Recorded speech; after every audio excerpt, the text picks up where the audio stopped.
For example, you bought a party for 100 million and they told you you're going to resell for 200 million. Yeah. Now you want to resell for 200 million, you're not getting offers. The offers you're getting is maybe around 120, 130. And really what we stand as for a company is the fact that we want to always ensure that when customers are told that they can get certain value from real estate, it has to be that value. We are like guaranteeing that value for customers generally. Hello, Mr. Temidayo. And It's a pleasure to have you with us today. As the CEO and co-founder of Edala Development, you've played a pivoting role in shaping innovative real estate in Nigeria, and that has continued to redefine modern living in Nigeria as well. We're excited to learn more about your story behind Edala and the philosophy that drives your projects and the future of Edala and Nigeria as a whole in the real estate landscape. So to begin with, for those who may not be familiar with your journey, can you tell us about yourself and what inspired you to co-found Edala Development? all right. Thank you so much for the opportunity to be on your platform. Like you said, my name is Dayo Oloyede, co-founder and CEO of Edala Development. So yeah, speaking about what was the philosophy or what drove us to, coming into the real estate development.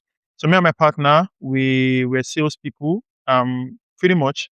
So we're selling properties for developers, right? And that involvement gave us a first-hand insight into what customers and investors wanted, right? And we could clearly tell that, a lot of developers we were working with then couldn't deliver that value to customers, right? Okay. So pretty much what gave us the inspiration to really go into development was because we saw a vacuum in the market and decided to go all into the market to solve the problem by ourselves for customers.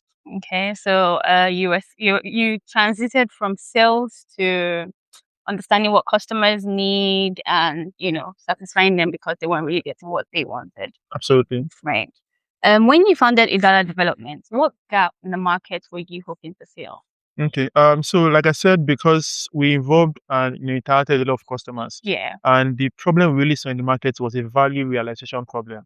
Value realization. Yeah. So Okay. to explain better, so a lot of times people in real estate generally hear, oh, buy a property, you can get this value in terms of cash flow or capital appreciation. Right. However, when you get into that investment and it's now time for you to realize that value, say for example, you bought a property for 100 million and they told you you're going to resell for 200 million. Yeah. Now you want to resell for 200 million, you're not getting offers, Right. right? It's not easy for you to sell. And the offers you're getting is maybe around 120, 130, right? So we saw a lot of that also in the cash flow system where they tell you buy this property, you're going to be making such amount of money every year, right? We also saw that problem such that customers could not realize that value, right? And really what we stand as for a company is the fact that we want to always, ensure that when customers are told that they can get certain value from real estate, it has to be that value. And we are like guaranteeing that value for customers generally. So in essence, you're satisfying their need. Exactly, yes. What design feature do you believe every modern residential development should include? So basically, it depends in terms of there's no one size fits all in development. Yeah. What's mainland market needs is different from what The island market. premium elite island markets Right. wants, right? And even on the island, there are different stratas of sub markets, right?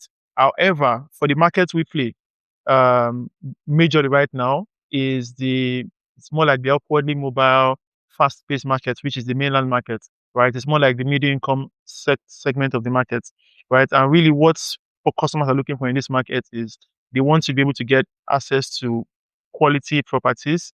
They want good security within that ecosystem. Yeah. They want design-led development such that they want to feel like the aspirational customers, right? So they want to feel like they're in the elite location, but it's we're giving it to them at a an affordable market, Yeah. right? So all of those things are what I think that development should have in the market that we play. However, when you go to somewhat different locations, like say the island, or let's even say Lekki Phase 1 to Ikate, these are locations where it's a different level of audience in terms of the step for what they want, right? Yeah. These people they want luxury, they want space, Yeah. they want experience because they are not too far from where the real elites are, which is the Ikoyi, the VI, the Ikeja area, and all of those things, right? Yeah. So, yeah. Okay. So before my next question, I'd like to ask, how important is sustainability in your development? So as a company, we are beginning to also like we are very young in the development space. Yeah. However, we also believe that sustainability is we're not just building for now, right? We want to be able to build for the future because we also Yeah. have a long way to go. So Yeah. we want in the next 20 years, some of our properties are still in vogue, right? In terms of the design and the thinking for those projects. All right. Currently in a couple of our projects, we're also trying to ensure that we are forward thinking in our development features. Mm. We are working on a project in Ibadan called Calipola Resort. Um, we in that project you'll find that we are building about 10,000 trees in that project, right? If you check other of our projects, we're also trying to be very very energy efficient with inverter so that we can get off the grid and all of those things, green energy and all of those things, right? We're also trying to also involve and ensure that all of our projects we're having biodigesters and all of those things so that we don't have to be calling waste management to come and take our waste and all of those things, right? So these are the things we are trying to involve and implement in our projects such Mm. that this project are sustainable and also functional for users. Wow, that's nice. So, what are some of the things you look at before starting a project? So we try to find a balance between what the investors want and what the users want, because these are very very different and distinguished users or Yeah. customers, as we like to call it. Because at the first level, the investors are customers that buy from us.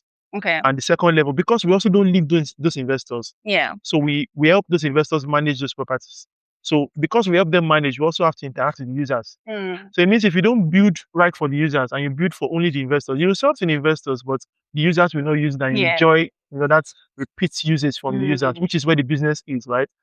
For me, I feel like if people are not coming back to use your product, it means you don't have a business really, right? So for us, we try to find a balance. Yes, the investors want good returns, they want a good location, they want all of those things, but for the user specifically, so we try to also pay very, very much attention to the users and what they want.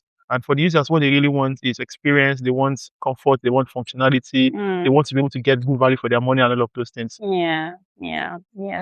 That's true. So would you tell us about one of the latest projects? Because you mentioned about six. So which is hmm the latest one? So I would say we have two latest projects Okay. that will be delivered next year. Hmm. As a company, right now we have about 9 projects in the pipeline. Um, but two will be delivered next year, and the remaining 6 will be delivered this year.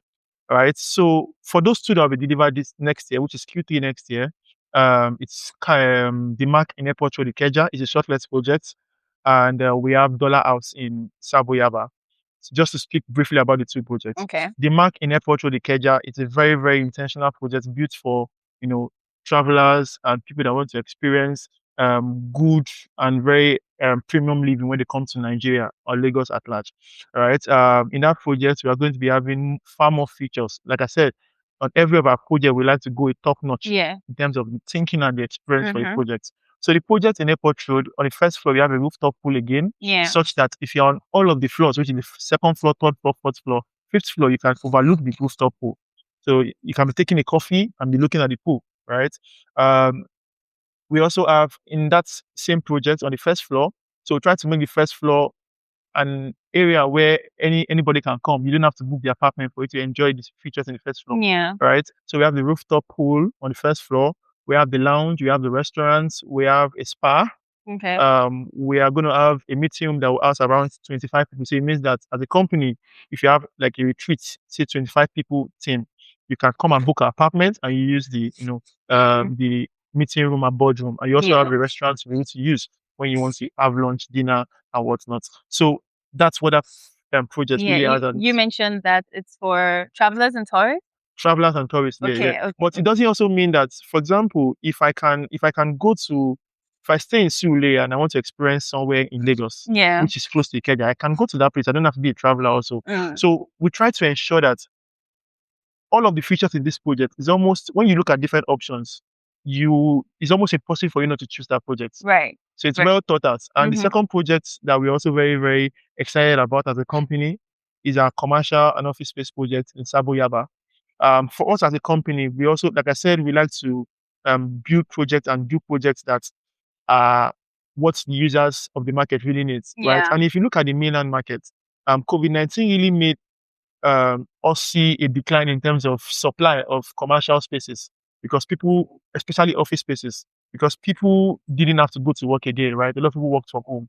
So that COVID-19, friction really created a shock in the market, and developers stopped building because people were not demanding for it, Yeah. right? Yeah. And what that did was it created a deficit afterwards. And right now in the market, you struggle to find very premium office spaces in places like Sule, Yaba Bagada, Ikeja. We are on a mission to solve that, market need, and that's why we're building Dollar House Sabuyaba. Right. So you're solving a problem and not just building. Yes, yes, yes. That's That's what that's we good. stand for as a company. Oh, great. Yeah. So during this time of, the whole development process, were there any challenges that you faced? So it's impossible for you to achieve a very, very important feat in business and not face challenges, right? Right. However, one thing that we are very good at is we're able to retreat and fail fast and move on and get solutions to solving that problem better.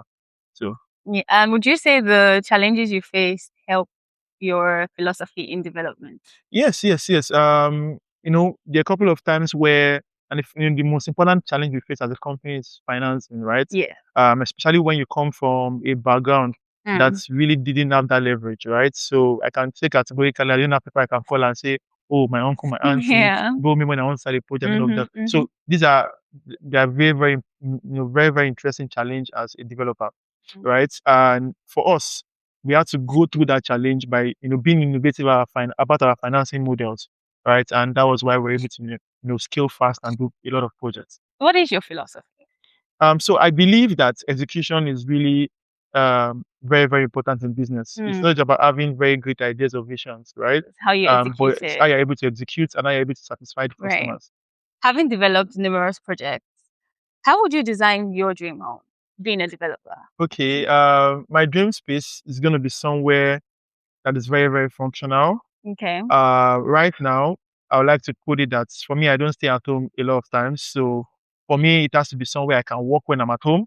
But yes, it also has to be very interesting when I'm at home Mm. because, all work and no play makes Jack a dull boy.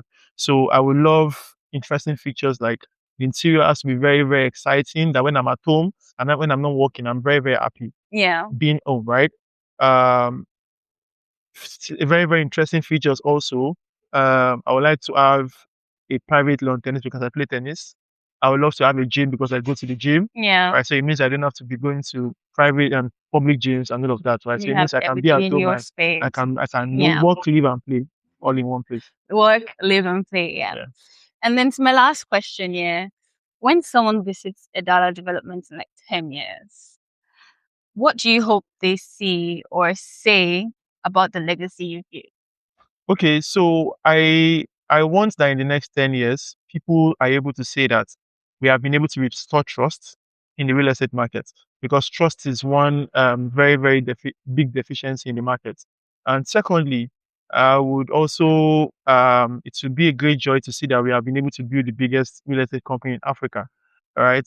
With the rate at which we are going, Yeah. we are very, very confident that it's a fit that is not too far from us at this point in time. We Right. are 2 years in the business and we have really done a lot in terms of number of projects on the pipeline and in terms of prospective new projects that we have on our way. Yeah. So in 10 years, we want Idala to be heard for trust. Yes. Habitat is doing a great job when it comes to showcasing the important projects and very, very distinctive and innovative projects in the real estate space in Nigeria and Yeah. Africa at large.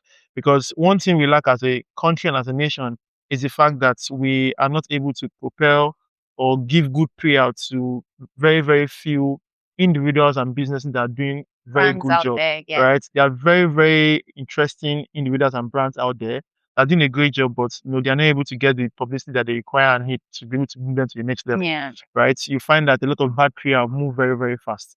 Right? So I generally believe that it's very, very important for us to have a publicity business or a publicity company like Habitat because there are a lot of great development and people in the real estate space. Yeah. And because of Habitats, people are able to discover those projects and people. So I think the importance of having a brand like Habitat cannot be overemphasized in the Nigerian space. Thank you so much, Mr. Temidayo. Yes.